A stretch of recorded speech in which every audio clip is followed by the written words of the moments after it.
पर भगवान की कृपा से वो कभी सत्संग और कथा में कहीं नहीं जाया करते थे। सत्संग कथा में वो कभी नहीं जाते थे। और जब वो सत्संग कथा में कभी नहीं जाते थे, पत्नी जो थी बहुत बड़ी भक्तिनी थी।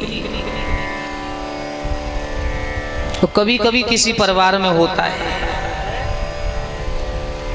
कि पत्नी भगवान की भक्तिनी और पति व्यभिचारी। पति और पत्नी जो होते हैं एक गाड़ी के दो पहिए होते हैं। अगर दोनों पहिया समान है तो गाड़ी अच्छी चलेगी, और दोनों पहियाओं में से एक भी अगर थोड़ा गड़बड़ है तो गाड़ी चलने में बड़ी दिक्कत होती है। और ये मैंने देखा है कि अगर पत्नी भगवान की भक्तिनी होगी तो पति नास्तिक होगा, और पति भगवान का भक्त होगा तो पत्नी नास्तिक होगी। पता नहीं भगवान की कैसी माया है, दोनों एक से कभी नहीं बने। पत्नी कहती थी कथा चल रही है, सत्संग चल रहा है, चले जाओ चले जाओ, कथा चल रही है सुने आओ, एक आध घंटे बैठे आओ। 5-6 दिन हो गए पत्नी को खुशामद करते करते। एक दिन पति महाराज बोले चलो आज हम जा ही रहे। बड़े ही कंजूस भाव के थे, कभी सत्संग कथा कीर्तन में कभी समाज में नहीं जाया करते थे। गांव के लोगों ने सुना भैया आज तो ये कभी नहीं आते थे, आज आ गए, तो सभी कहने लगे आइए आइए आइए आइए।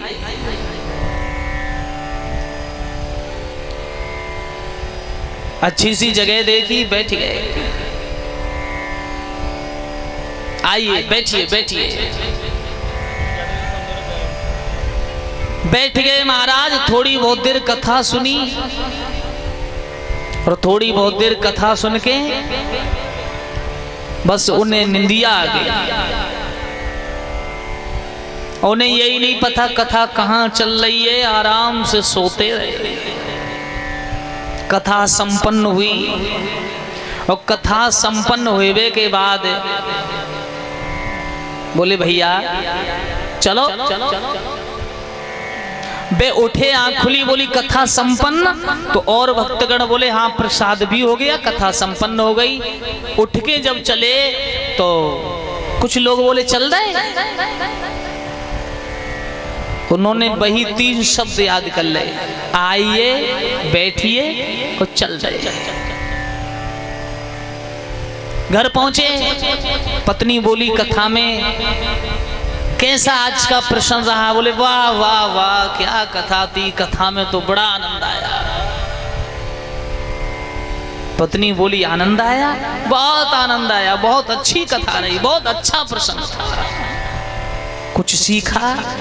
आइए बैठिए चल रहे। आहा, पत्नी बोली तो बस यही तो मंत्र है।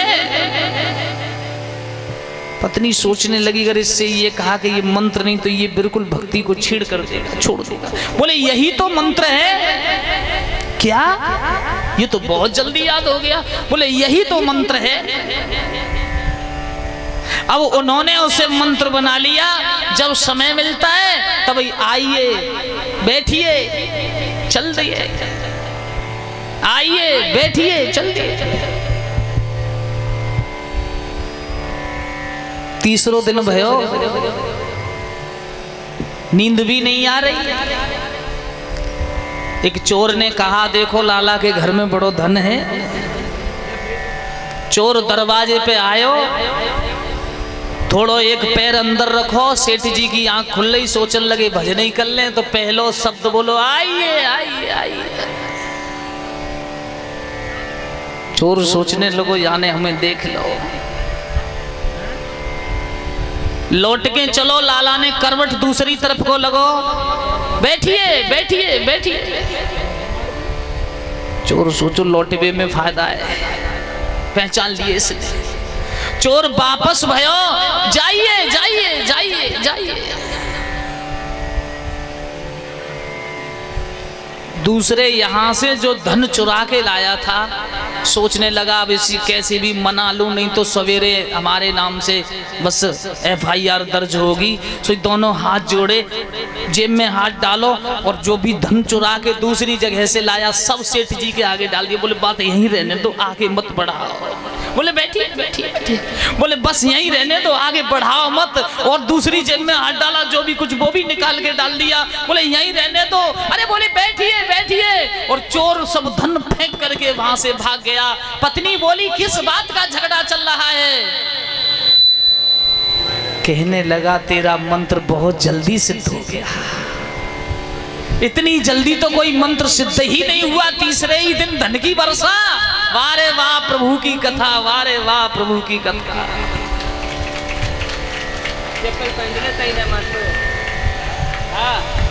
किसी ने कहा है कि जीवन में दो शब्द परमात्मा के नाम के अगर उतर आए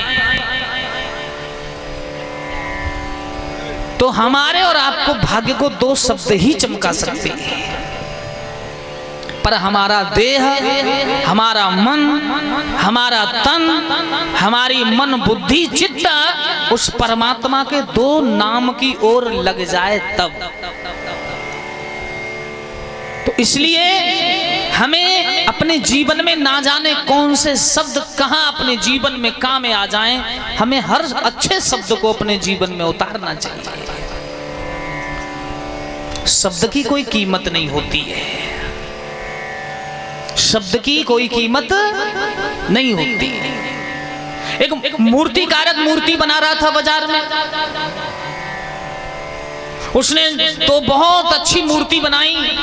दोनों मूर्तियों में बराबर वजन, एक ही धातु की बनी हुई, दोनों को बाजार में रख दिया। लोग आते हैं, मूर्ति का क्या मोल है? दुकानदार कहता है ये 500 रुपए की है और ये 50 रुपए की है। सुबह से शाम हो जाती है, लोग उन मूर्तियों को उलट के पलट के आगे से पीछे से चारों तरफ के देख के वजन तोलते भी हैं। धातु कैसा? बोले एक सा लगा हुआ। वजन? बोले बराबर। फिर अंतर क्यों? बोले जांच करो अंतर क्यों है। सुबह से शाम हो जाती है, 7 दिन हो गए, कोई भी ग्राहक ये पता नहीं लगा पाया कि मूर्तियों के जो मूल्य है उसमें इतना बड़ा अंतर क्यों है। एक सत्संगी महात्मा चले आ रहे थे, भैया मूर्ति का क्या मूल्य है? एकदम कहा गुरुदेव ये 500 रुपए की है, ये 50 रुपए की है। अंतर? बोले स्वयं जांच कर लीजिए। महात्मा ने इधर से पलटा उधर से पलटा, सब वजन भी बराबर। सोचा वाह, कारण क्या है? महात्मा ने कलावे का धागा लिया और उसे लंबा किया, दोनों हाथों से इधर से कान में डाला तो वो कलावा पार निकल गया। कहा भैया ये 50 रुपए की है। दूसरी मूर्ति के कान में डाला तो वो धागा ऊपर की ओर मुड़ गया, मस्तिष्क की ओर। कहा भैया ये 500 रुपए की है।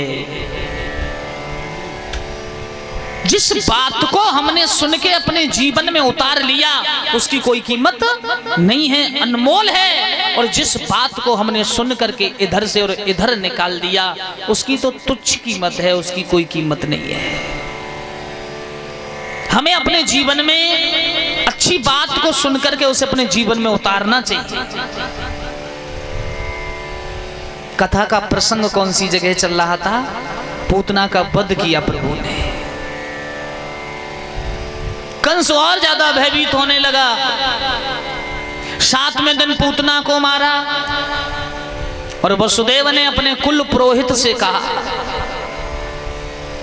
गर्गाचार्य से,